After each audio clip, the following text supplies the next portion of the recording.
Hello everyone, welcome to RM classes. आज हम start करने जा रहे हैं मैकेनिकल प्रॉपर्टीज ऑफ फ्लूइड के एक्सरसाइज सॉल्यूशन का सेकंड पार्ट। तो आज हम कवर करेंगे इसमें क्वेश्चन सेकंड के अंदर जितने भी पार्ट्स आते हैं वो सारे के सारे पार्ट्स कवर करने वाले हैं।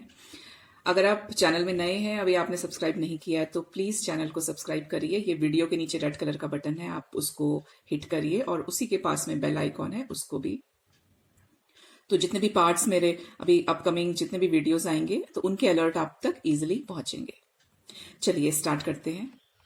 फर्स्ट क्वेश्चन है, why is the surface tension of paints and lubricating oils kept low. तो इस क्वेश्चन में सबसे पहले समझेंगे कि what is surface tension. Surface tension is force पर यूनिट लेंथ, और ये फोर्स पर यूनिट लेंथ कौन से फोर्स हैं? ये हैं पार्टिकल के कोजी फोर्सेस।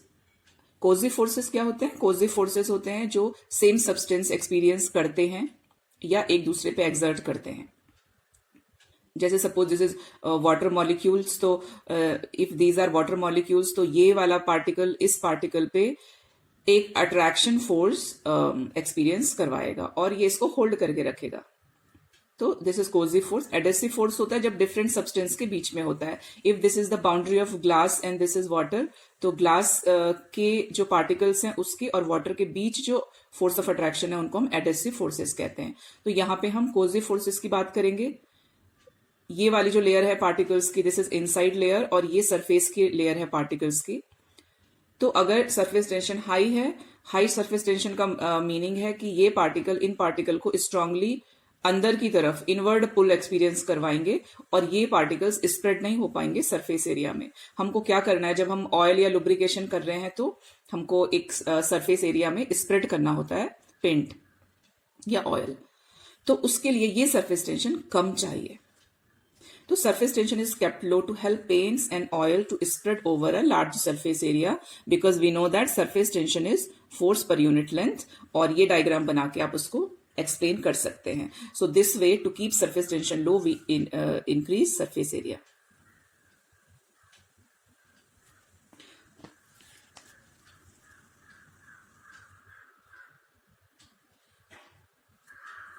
ओके, तो इस section to keep surface tension low we get increased surface area. Second question में चलते हैं।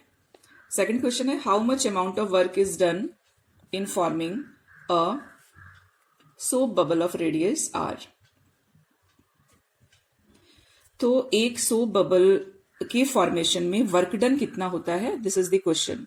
So if this is the soap bubble, अब ये बबल एक्सपेंड भी कर सकता है और ये ऑलरेडी एक्सपेंडेड बबल है, ये भी हम मान सकते हैं, दोनों चीजें मान सकते हैं।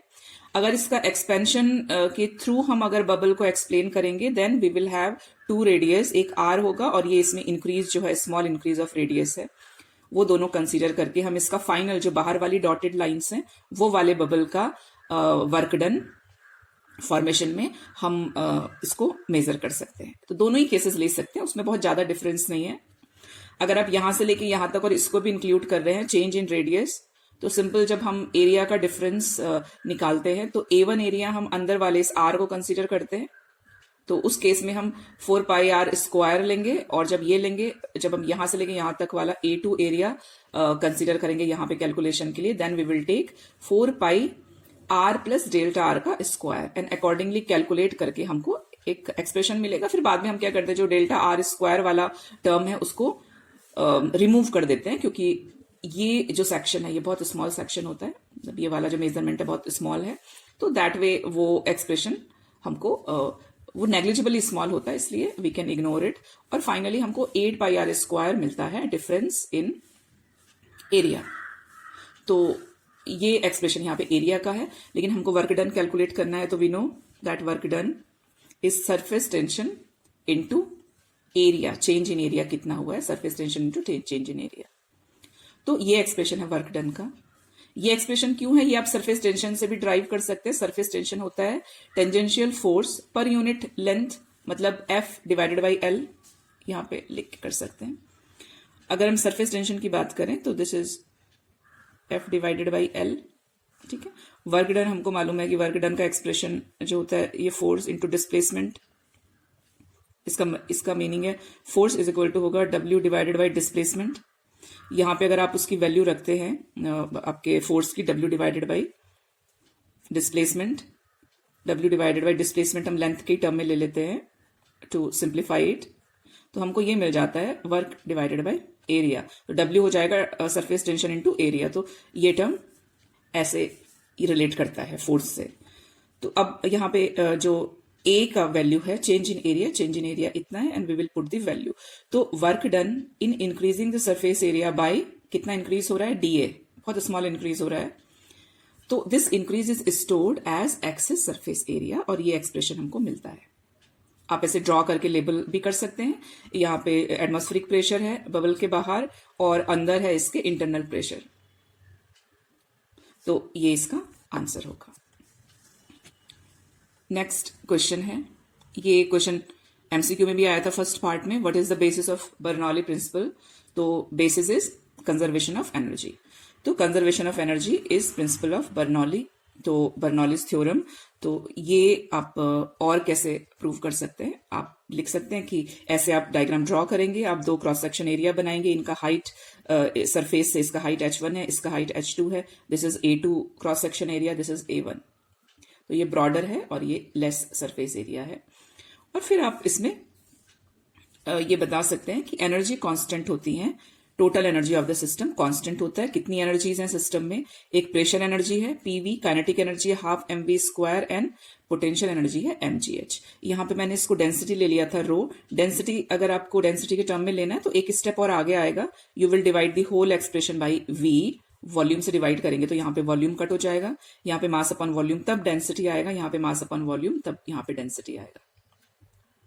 तो ये एनर्जी कंजर्वेशन का है, और इसमें हम देखते भी हैं कि आपके एनर्जी कंजर्व रहती है। अगर पोटेंशियल और काइनेटिक एनर्जी एक साइड डिक्रीज हो रही है, एक साइड इंक्रीज हो रही है, तो प्रेशर एनर्जी उनको बैलेंस करती है।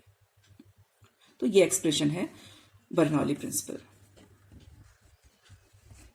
नेक्स्ट क्वेश्चन है, why is a low density liquid used as a manometric liquid in physics lab? जो लेबोरेटरी मैनोमीटर होते हैं उनमें लो डेंसिटी हम लिक्विड क्यों लेते हैं?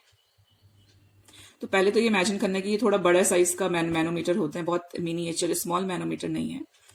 तो इनमें हम लो डेंसिटी लिक्विड क्यों लेते हैं? This is the question. तो अगेन आप ये क्वेश्चन आएगा तो ऐसे आप डायग्राम ड्रॉ करेंगे, फिर ये डायग्राम में समझते हैं सारे टर्म्स को कि ये क्या टर्म्स हैं।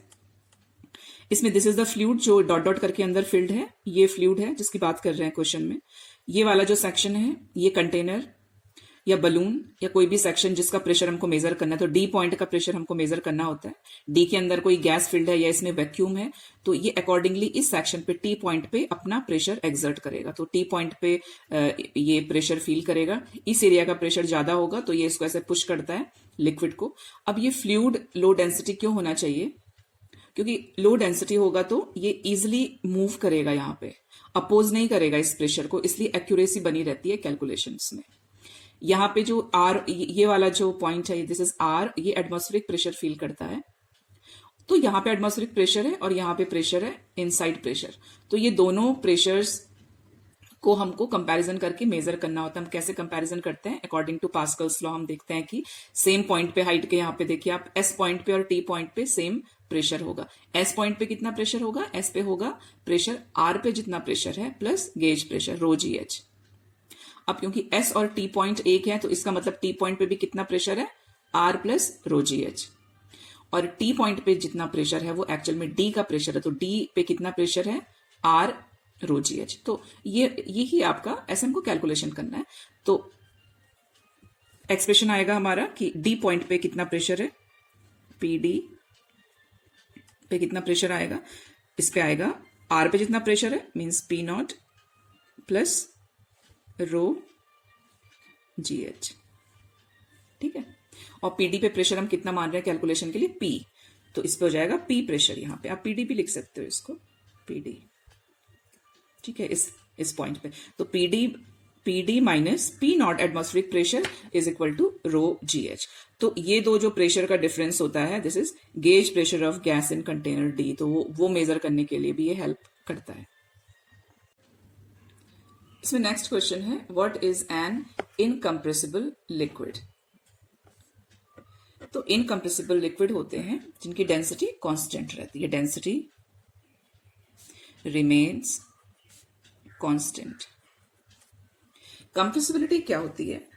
कंप्रेसिबिलिटी होती है फ्लूइड की जो मेजर करता है आपका जितना relative volume change in response to pressure change. अगर प्रेशर चेंज होता है तो वॉल्यूम कितना चेंज हो रहा है, उसको हम कहते हैं कंप्रेसिबिलिटी। लेकिन प्रेशर चेंज होने पे जब वॉल्यूम का रिस्पॉन्स चेंज नहीं होगा तो इनकम्प्रेसिबल कहते हैं। तो जो फ्लूइड इनकम्प्रेसिबल होते हैं, जो प्रेशर चेंज होने पे जिनका वॉल्यूम चेंज नहीं होगा, उनको हम इनकम्प्रेसिबल फ्लूइड कहते हैं। और सिंपल टर्म्स में हम कहते हैं जिनका डेंसिटी कांस्टेंट रहती है।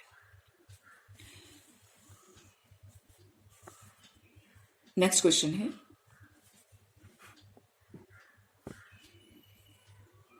why two or more mercury drops form a single drop when brought in contact with each other। तो यहां पे एक तरीके से कह रहे हैं कि जो आपके स्मॉल स्मॉल मर्करी ड्रॉप्स हैं, वो स्मॉल ड्रॉप्स, यहां पे मैंने ड्रॉ भी किया है, यहां पे आप देख सकते हैं कि स्मॉल स्मॉल ये मर्करी ड्रॉप्स हैं। ये मर्करी ड्रॉप्स अगर क्लोज रखी हैं तो ये जल्दी से एक बड़ा सा आपका बिगर ड्रॉप बना देती हैं, एक बिगर स्फीयर बना देती हैं। तो ऐसा क्यों करती हैं?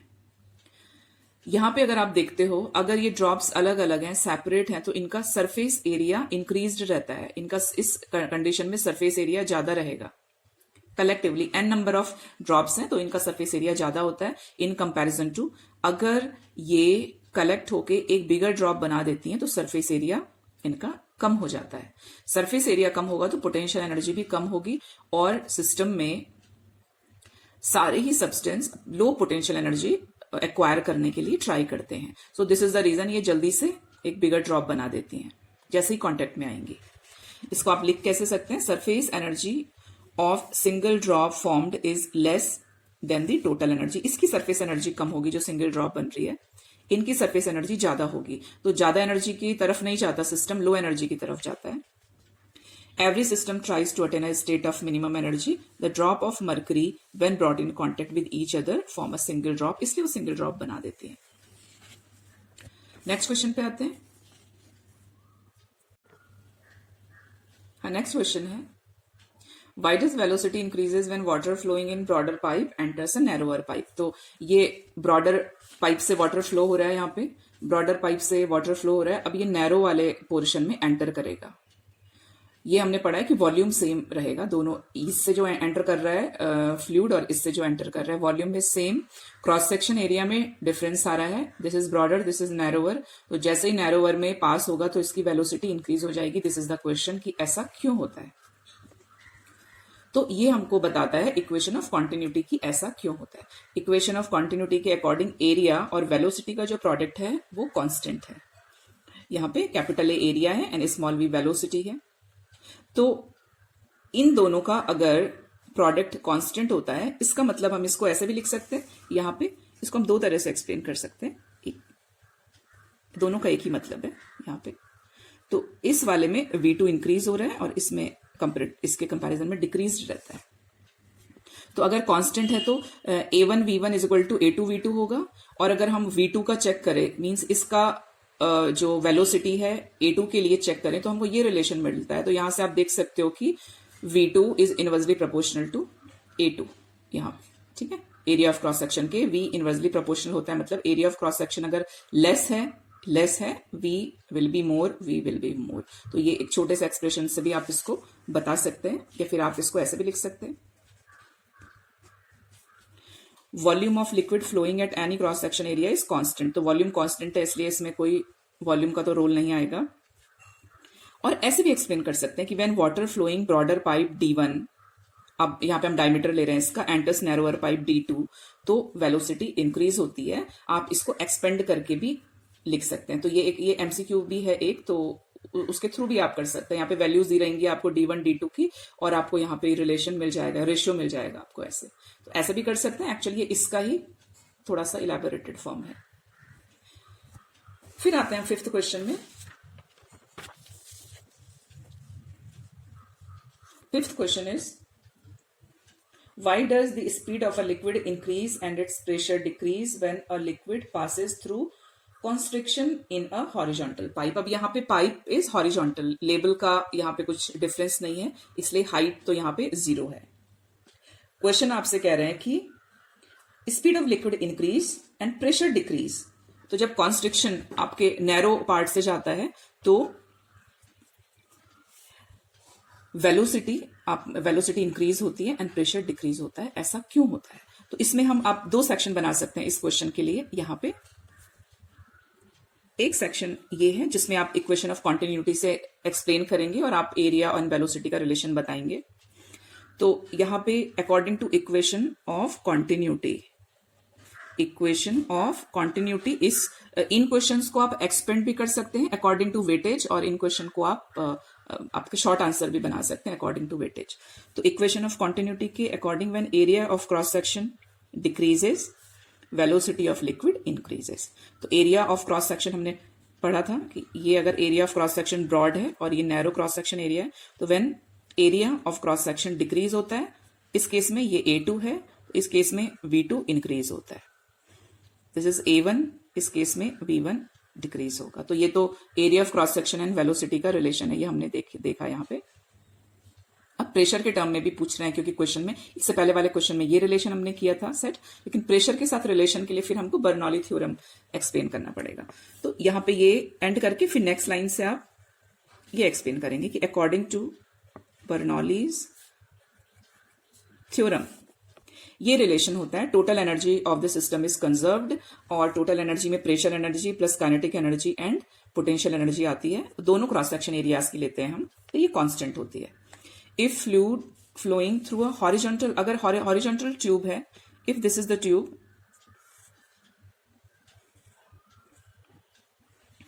तो यहां पे हाइट इसकी 0 हो जाएगी, h 0 हो जाएगा।